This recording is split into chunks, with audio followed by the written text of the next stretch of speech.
Time machines and Saturday softball games.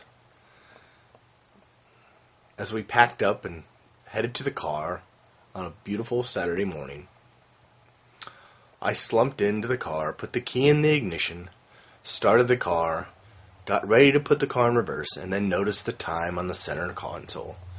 It was fast, as I was about to be informed. I didn't know that, so I panicked just a bit, saying, "Is that clock right?"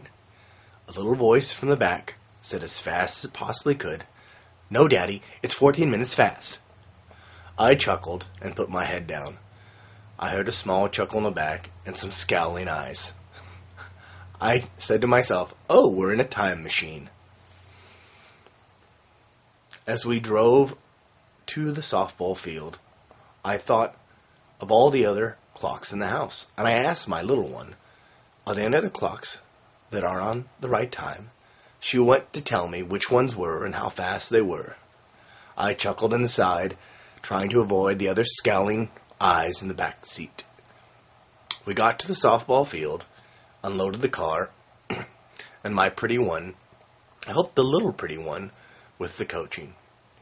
I set up my chair and all my blankets and drinks, and then proceeded to ask some of the women there if they had time machines.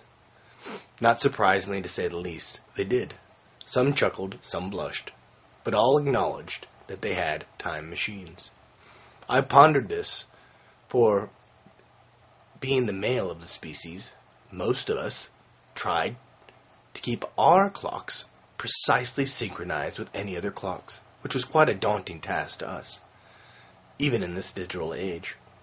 Although I could see the reason for the female of a species to want to have a time machine, especially with makeup and picking up the youngs, and all the other things that they do for us males.